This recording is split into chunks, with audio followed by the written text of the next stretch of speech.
All right, we have more changes unfolding over in the House of Representatives. Changes that have Democrats voting unanimously to give undocumented migrants representation in Congress and in the Electoral College. This vote was unanimous yesterday, meaning every single Dem voted no to the Equal Representation Act, a bill that was trying to legally add one citizenship question to the U.S. Census, something Trump tried to do during his presidency and failed. The only way to do this is through Congress, and the bill just passed the House, even though every single Dem voted no. Why? Why would they do that? Well, we're going to show you why. But before we get started, thank you for liking and sharing these videos. It really helps out the channel.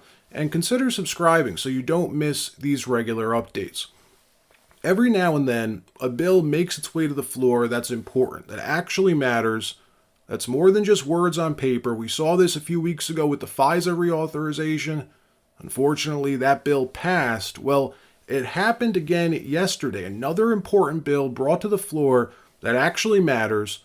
The lead sponsor of the legislation's Representative Chuck Edwards. He first introduced the bill called the Equal Representation Act back in January, and you could tell immediately how important it was based off the visceral reaction from one side of the aisle, and then on the other side, over 100 congresspeople jumped to co-sponsor the bill. What it says is simple. It adds a single question to the U.S. Census, a citizenship question. Are you a U.S. citizen? Yes or no? Very simple question. Something you'd assume would already be on the census, but it's not, and that's because this one question carries massive political repercussions. You see, every decade when the results from the census come in, states have to revisit and redraw their congressional maps based on how many people live in each district, and they either stand to gain or lose seats based on changes in district population. Why do you think California carries such huge electoral votes? They have a huge population. But how big is it really if you were to only count U.S. citizens? How many electoral votes would they stand to lose if we knew the real numbers? Probably a lot, which may explain why every single Dem in the House voted no on Chuck Edwards' Equal Representation Act. Luckily, it still managed to pass. This is one of those nuclear issues, folks, that Dems come out in full force against. Not just the politicians, but the entire weight of the Democratic machine comes down to stop this from happening. We saw that play out during the last administration. Trump, he tried to add this question to the census. He ended up losing that battle. Why did he lose? Well, this is where it gets interesting. The 14th Amendment states, quote, representatives shall be apportioned among the several states according to their respective numbers, counting the whole number of persons in each state, unquote. Doesn't say citizens, it says persons, which gives the Dems a legit legal argument, and they're using that, which is funny as they're usually the ones on the wrong side of the Constitution, but here they've become constitutionalists.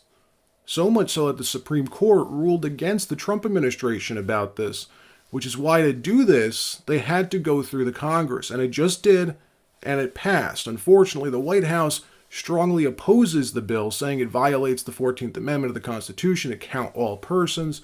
Bottom line, though, is this is what the illegal immigration question comes down to. Anyone who says, who cares about illegal immigration, doesn't matter, it's been happening for decades, it's too late to do anything about.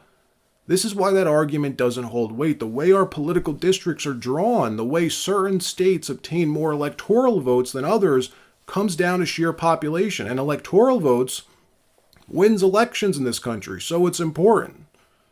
And a lot begins to make sense when you realize that, right? It's not about sheer population countrywide or statewide. It's about larger population for your district. Why do you think all these liberal enclaves came up with the term sanctuary city? You think they really care about protecting undocumented migrants? Please, they want to make their district as friendly a place for everyone flooding across the southern border. You see what I'm getting at, right? It's one big game that none of us are a part of. Most of us don't even realize it's happening. It's about power. Big party politics, all about power by whatever means necessary. And that means are at the expense of Americans. Don't believe me? Denver, Colorado, sanctuary city, just set up a hotline for hosting migrants in your home. The city of Denver, run by Dems, now encouraging you to host migrants in your house, going as far as setting up a hotline so you can call and volunteer to take migrants in who just crossed the border and have nowhere else to go. Watch this. As of the end of April, the city of Denver has supported more than 41,000 newcomers from the southern border, with 650 currently in shelters. To help with the burden, one organization is working to get migrants off the streets and into homes of host families across Colorado. A new partnership is making that task much easier. And Fox 31's Nate Belt joins us live with how you can get involved. Yeah, Shaw, Hope Has No Borders began pairing migrant workers and their families with hosts here in Colorado back in late 2023. Now getting paired with a migrant family is as simple as a phone call away to 211. That's thanks to a partnership with the United Way. Now, I talked with one of those hosts today who said her experience was a rewarding one. Aaron Lennon didn't realize the scope of Denver's migrant crisis until talking with a friend late last year. Wow, this is not just a little problem, this is a big problem. A single mom with a spare bedroom in her house, she felt a call to help. Why aren't you doing something? You know, that just in my heart, that's what I was telling myself. She found her solution through Hope Has No Borders, a nonprofit that has paired 500 migrants with host families since late last year. It's pretty significant, the number of people who are open to this idea. Through the organization's pairing process, which asks questions to find a perfect match for your home, Lennon welcomed a family of 4 to stay with her and her son. Her family was nervous at first about the idea of taking in strangers. Some of the greatest things that, that you do or have done has been involved with some risk. A normal reaction to have, she says, but their fears were quickly resolved.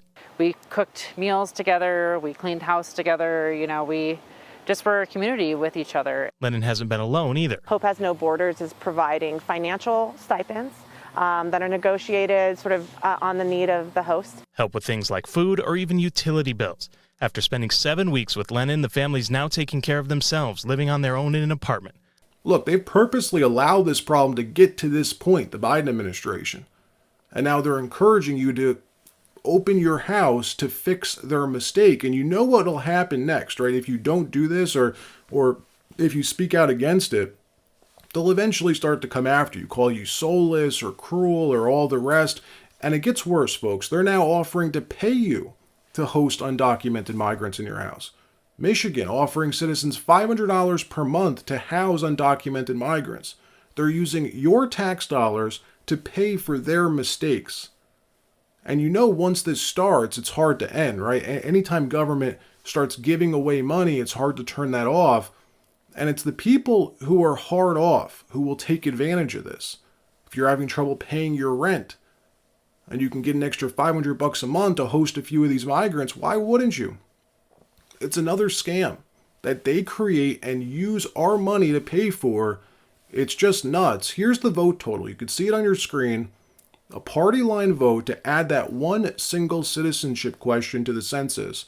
Elon Musk posted this on X, by the way, agreeing 100%, he said, with Stephen Miller, who wrote this, quote, House Dems just voted unanimously to give undocumented migrants representation in Congress and the Electoral College. House seats and Electoral College votes will be added to areas with the most undocumented migrants, including all that have entered under the Biden administration, unless the Senate passes this bill.